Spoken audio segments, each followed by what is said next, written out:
Gledalke in gledalci, lepo pozdravljeni v oddaji Soboški ekran. Z nami tokrat župan Mestne občine Murska Sobota, gospod Aleksander Jevšek. Lepo pozdravljeni. Lep pozdrav vam, lep pozdrav vsem, ki naju gledajo. Če za začetek se dotakneva minule seje, zadnje seje, ki je potekala prejšnji četrtek, na kateri so svetniki sprejeli kar nekaj pomembnih točk za občino, med drugim tudi celostno prometno strategijo. Kako pomemben je pravzaprav ta sklep oziroma ta točka? Ja, pravzaprav je bila seja sklicana v prvi vrsti zaradi te točke. Namreč vse občine v Sloveniji so v letu 2016-2017 izdelovale prometne strategije. Te strategije so bile sofinancirane iz države oziroma iz evropskih sredstev in izdelava prometne celostne strategije je pogoj za to, da lahko kandidiramo na evropska sredstva v povezavi z kolesarskimi potmi, v povezavi z krožišči, križišči in tako dalje. Skratka, rok za sprejem te strategije pa je bil 30.6. To smo pospravili pod streho in pravzaprav smo s tem glavni del seje mestnega sveta zaključili. Seveda je bilo pa znotraj točk dnevnega reda tudi kar nekaj prav tako pomembnih točk. Med drugim mogoče najbolj izstopa ta, da je mestni svet sprejel pobudo in tudi pravilnik o enkratni denarni pomoči za prvošolčke. Na ta način občina spremlja naše občanke in občane od rojstva pa do smrti. Namreč, kot veste, smo v začetku mandata uvedli enkratno denarno pomoč za novorojenčke, sedaj za prvošolčke, potem pa skozi več socialnih transferjev tja do doma starejših, za tiste, ki ne morejo plačati v celoto tega doma, skrbimo za naše občanke in občane. Ne glede na težave, ki jih imamo v proračunu, glede na mačehovski odnos države do občin, se v naši občini niso zmanjševali socialni transferji, nasprotno celo so se povečevali. In to je tudi dokaz za to, da imamo socialni čut in da jaz mislim, da je tako prav. Pred dnevi pa ste predstavili na tiskovni konferenci tudi rešitve oziroma zasnove paviljona Expo Expano. Kakšne so te ideje, kaj vse bo tam, oziroma kakšne vsebine bodo tam našle prostor? Ja, naredili smo en promocijski dogodek, na katerega smo povabili vse županje in župane iz pomurske regije, gospodarstvenike, turistične delavce, nevladne organizacije in to, kar me je prijetno presenetilo, udeležba je bila zelo velika. Zakaj smo povabili vse? Zaradi tega, ker še enkrat poudarjam, bo paviljon Expo prostor, kjer se bo promovirala pomurska regija. Turizem, kulinarika in to bo skratka en turistični, promocijski in gospodarski center za celotno regijo. Mi smo tam predstavili zasnovo, ki jo je pripravila na razpisu izbrana ekipa, govorimo o notranji vsebini in to je to, kar smo že od vsega začetka, ko smo kandidirali za Expo, želeli, da bo to nekaj posebnega, da ne bomo tam delili prospekte, kako lepo Pomurje imamo, kako lepo regijo imamo, ampak da bomo z multimedijskimi pripomočki to našo čudovito regijo, čudovite ljudi, prehrano, pijačo na nek način približali obiskovalcem, da se bodo lahko odločili, kam bodo šli, kje bodo preživeli dopust in koliko časa bodo ostali v naši regiji. Jaz mislim, da ni potrebno izgubljati besed, da je turizem ena izmed najbolj perspektivnih panog v naši regiji.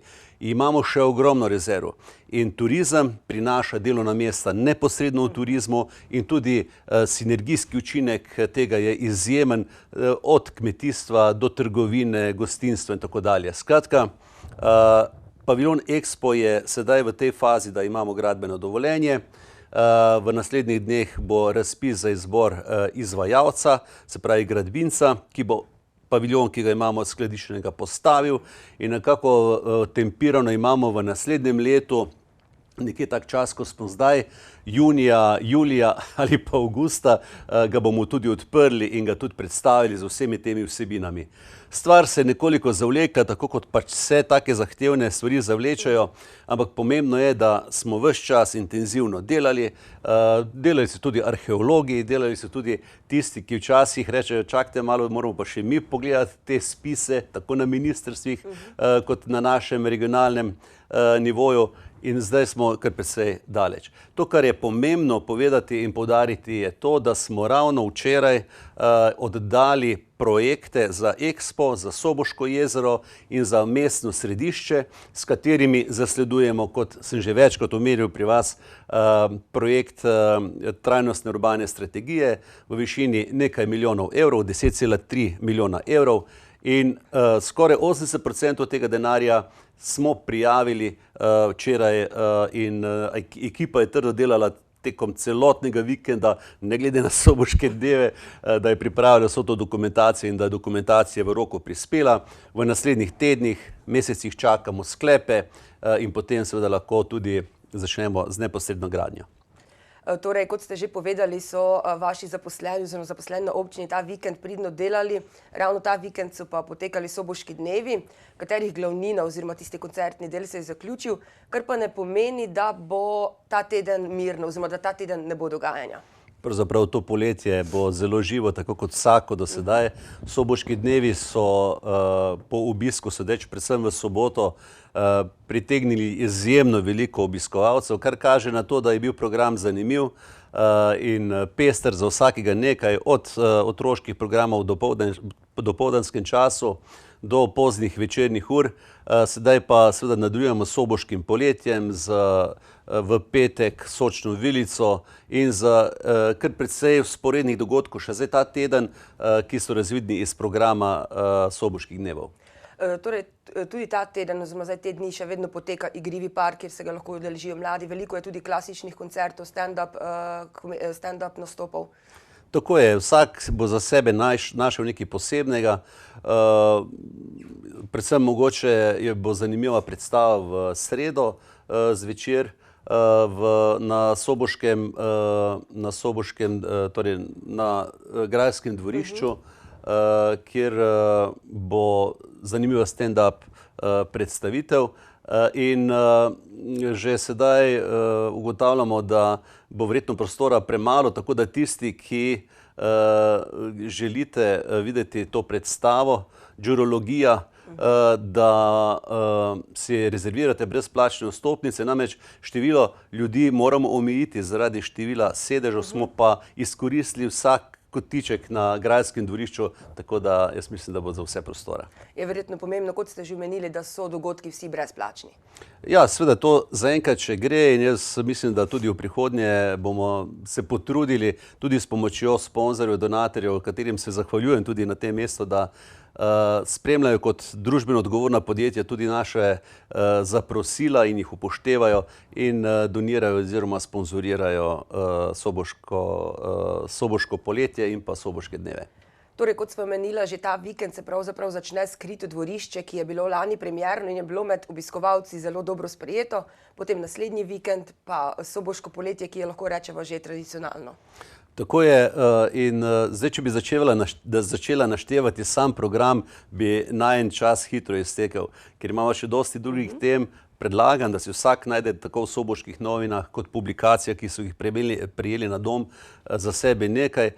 Skrito dvorišče pa mogoče predvsem zaradi tega, ker ponuja nekaj posebnega, intimno glasbo, ob kateri se lahko v miru tudi kaj pogovoriš, kaj popiješ in pa seveda vrhunske umetniške dosežke. Omenila sva že tudi Sočno vilico, festival kulinarike na Slovenski ulici, ki bo potekal tudi že ta petek, ampak bo tokrat nekoliko drugače. Ja, atraktiven predvsem kot ponavadi, tokrat pa še bolj, ker bo sočasno potekala tudi v središču mesta dirka, vožnja električnih vozil različnih tipov, od koles, motornih koles, pravzaprav ne motornih, električnih koles, potem avtomobilov in še kaj se bo našlo. Murska Sobota, kot veste, se je že v lanskem letu vključila v aktivnosti, da začnemo z razvojem mobilnosti znotraj mesta na ekološko prijazen način. Da poskušamo čim več avtomobilov spraviti iz mesta oziroma tisto, kar pa bo v mesto, da je to na električni pogon. In princip car sharing se je zelo dobro prijel. Počasi, korak po koraku se vse bolj odločajo posamezniki za uporabo tega načina prevoza, ki je 100% električni.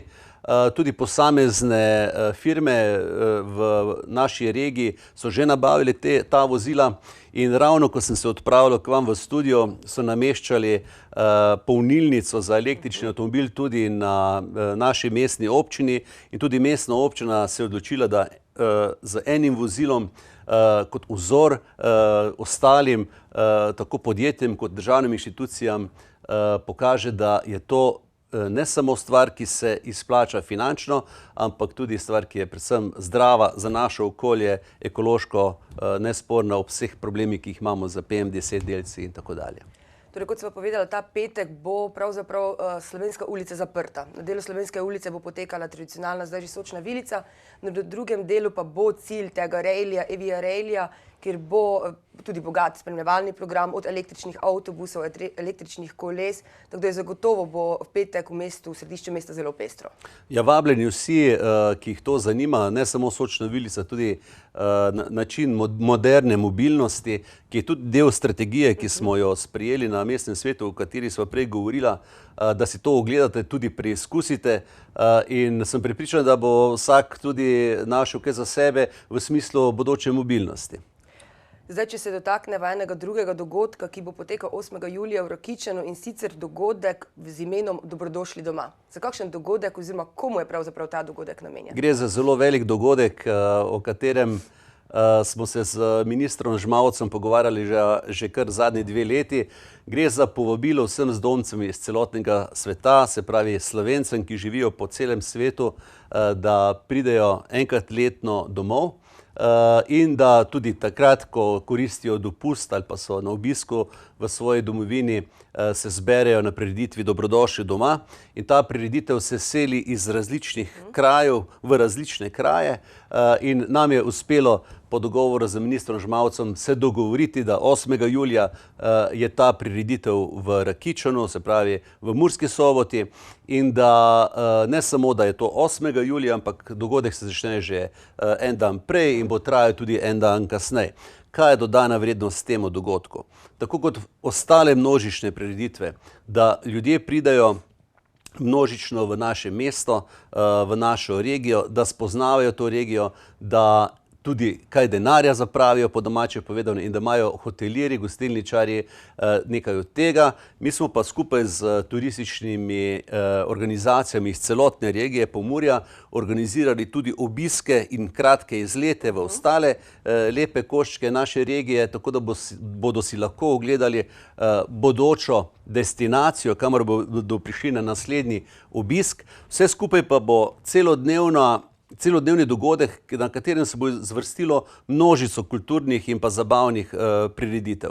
V prvi vrsti bodo kulturna društva naših Slovencev, ki živijo v tujini, predstavila svoje programe, v večernem delu pa sledi seveda zabavni program z zelo atraktivnimi imeni narodne zabavne glasbe, pop glasbe in tudi tukaj je stopnine ni, vabljeni vsi, lahko se kdorkoli pridruži tem našim zdomcem oziroma rojakom in sem prepričan, da bo nastal kak zanimiv pogovor tudi med njimi in tistimi, ki smo tukaj doma. In skratka, velik dogodek in izjemno smo ponosni, da smo dobili to organizacijo. Ravno to sem želela vprašati, pa ste že povedali, da ni dogodek namenjen samo zdomcem, ampak se ga lahko udeleži kdorkoli. Vabljeni vsi in tudi plakati in panoji vabijo na ta dogodek, tako da dobrodošli tudi tistim, ki so tukaj doma, dobrodošli doma. Tako je. V petek, 14. julija, pa bomo v Murski Soboti obeležili občinski praznik, ki ga pravzaprav praznujemo v nedeljo, oziroma 16. julija. Tudi ob tej priložnosti kar nekaj dogodkov, kar nekaj pomembnih obeležitev. Kaj vse recimo pripravljate? Glejte, svečana seja je tista, ki je centralni dogodek in pa podelitev priznanj. Mi smo se na seji mestnega sveta skupaj odločili, da podelimo priznanja 3 gospodarstvenikom. To je zelo pomembno sporočilo. Namreč gospodarstvo, mi da se zdaj govorilo o zabavi, o druženju in tako dalje, ampak vsega skupaj nič ni gospodarstva. In gospodarstvo v Pomurju raste in število brezposelnih pada. In to so pozitivni trendi, tudi izvoz raste. Zato smo se odločili, da letos nagradimo najuspešnejše podjetnike oziroma ene izmed najuspešnejših podjetnikov, ki imajo največji prispevek k tem pozitivnim rezultatom na področju gospodarstva. Seveda bomo po svečani seji in po podelitvi teh priznanj naredili tudi nekaj, česar bodo, se mi zdi, Sobočanke in Sobočanci zelo veseli. V mestni občini Murska Sobota smo se ob žalostnem koncu Mure, tovarne Mura, seveda usedli skupaj in na dvorišču Mure poiskali tiste umetniške skulpture, ki jih je nekoč skupščina občine kupila in so last mestne občine. Hitro smo jih odpeljali na varno, jih očistili in sedaj bomo razstavili v Murski Soboti. Ob Štefana Kovača ulici bodo te skulpture postavljene na zelenicah ob cesti, simbolično ob Murinih blokih, ena tudi pred gledališčem Park, kot pa že omenjeno tudi v vaših prispevkih, Dančova skulptura Forma Viva pa na fasadi pošte, tako da bo ta praznik, občinski praznik, imel tudi to posebno kulturno noto, ki jo spremlja tudi ta nostalgičen občutek, da so to stvari, ki so stale in ki so jih vsakodnevno si lahko ogledovali in srečevali delavke in delavci v tovarni Mura. Tako kipi pri tovarni Mura, kot tudi Dančeva skulptura so nek znak Murske Sobote, oziroma tudi Murska Sobota poznana potem. Vsi smo zagotovo na stari glasbeni šoli verjetno ne bili toliko pozorni na to skulpturo, ampak nam je pa vsem padla v oči, smo je bili znani. Ja, poglejte, zanimiva je namreč zgodba, da me je klical nekdo, ki ni iz Pomurja oziroma iz Prekmurja in rekel, da bi Dančevo skulpturo kupil in bi jo namestil nekje na Primorskem. Jaz rekel, tega pa ne damo, to je pa naše in jaz se zahvaljujem tudi soprogi pokojnega umetnika, ki je z posebno pogodbo neodplačno predala to v last mestne občine in s tem omogočili, da smo skulpturo prenovili in da smo se s pošto, kar se tudi zahvaljujem Pošti Slovenija, se dogovorili, da lahko to namestimo na njihovo fasado ob Kocljevi ulici, ki je idealen prostor za to vrstno umetniško delo. Dogajanje v petek bo pestro, lahko rečemo, da se bo to praznovanje občinskega praznika zaključilo na nek način pa na Soboškem poletju. Takoj na Soboškem poletju ob godbi Bakovske godbe na Pihala, svečano bo in veselo bo, upamo, da bo tudi vreme to zadevno nam šlo nasproti. Če z zabave skočiva še malo na šport, včeraj na tiskovni konferenci nogometne šole Mura, ob tem, da so se uvrstili v drugo slovensko nogometno ligo, pa ob predstavitvi novega trenerja, bilo tudi kar nekaj govora o investicijah oziroma infrastrukturi na Fazaneriji. Glejte, mogoče ne tako opazno, ampak kot mogoče prej v preteklosti, ampak vseeno v ozadju pa izjemno intenzivno in močno mestna občina Murska Sobota in jaz kot župan podpiram nogometni klub Mura. Iz večjih razlogov. Prvi zato, ker navijam za Muro, drugič zaradi tega, ker je mestna občina lastnik celotne infrastrukture, kjer nogometni klub Mura z vsemi svojimi selekcijami trenira. In tretjič, ali pa to bi moglo biti prvi, zaradi tega, ker Mura dobro dela z mladimi ekipami. Oni so dosegli izjemne rezultate, krona vsega pa je bila uvrstitev v drugo nogometno ligo. In seveda, ko raste kvaliteta, rastejo tudi zahteve po boljših pogojih za vadbo. Mi smo že pomagali nogometnemu klubu Mura urediti slačilnice, ureditev je bila nujno potrebna. in sedaj smo na projektu prenove igrišča za umetno travo. Tukaj se je nogometni klub prijavil na Fundacijo za šport, uspel. Mi bomo tudi primaknili, upam, da bodo svetnice in svetniki soglašali, kajti pripravljamo to v rebalansu proračuna v septembru. In seveda naša največja skupna želja, reflektorji. Jaz osebno sem že navezal nekatere stike, iščemo pravzaprav tiste, ki nam bi pri tem pomagali. Tudi mestna občina bo v tem primaknila nekaj denarja, če bodo svetniki za to seveda, ker oni konec koncev odločajo o proračunu. In če bo vse po sreči, potem naslednje leto tudi boljši pogoji za igranje nogometa, tudi takrat, ko ne bo svetlo več v temi, torej pod reflektorji, da se razumemo. In jaz mislim, da to, kar je bilo včeraj na tiskovni konferenci povedano, že skozi samo vsebino kaže, da je ta klub odprl jadra. In seveda mestna občina, jaz kot župan absolutno podpiram ta pristop, ki se mi zdi v redu, korak po koraku z domačimi igralci, z mladimi igralci, in sem prepričan, da bomo v prihodnjih letih videli zopet Muro tako, kot smo bili navajeni, ko smo hodili na tekme Mure, Beltinca in tako dalje. To je ena investicija v soboški fazaneriji. Druga zelo pomembna za naše mesto je izgraditev hale za igranje tenisa na 3 pokritih igriščih. Tudi tukaj se z teniškim klubom Murska Sobota dogovarjamo o sofinanciranju te investicije. Če bo šlo vse po sreči zopet in gladko, že v letošnji zimski sezoni bo to igranje mogoče. Pred kakim tednom dni smo predstavili investicijo v igrišča odbojke na Mivki na soboškem kopališču. Nekoliko pred najnim pogovorom sem imel sestanek za skupino entuzijastov, ki organizirajo sedaj letni kemp odbojke na Mivki.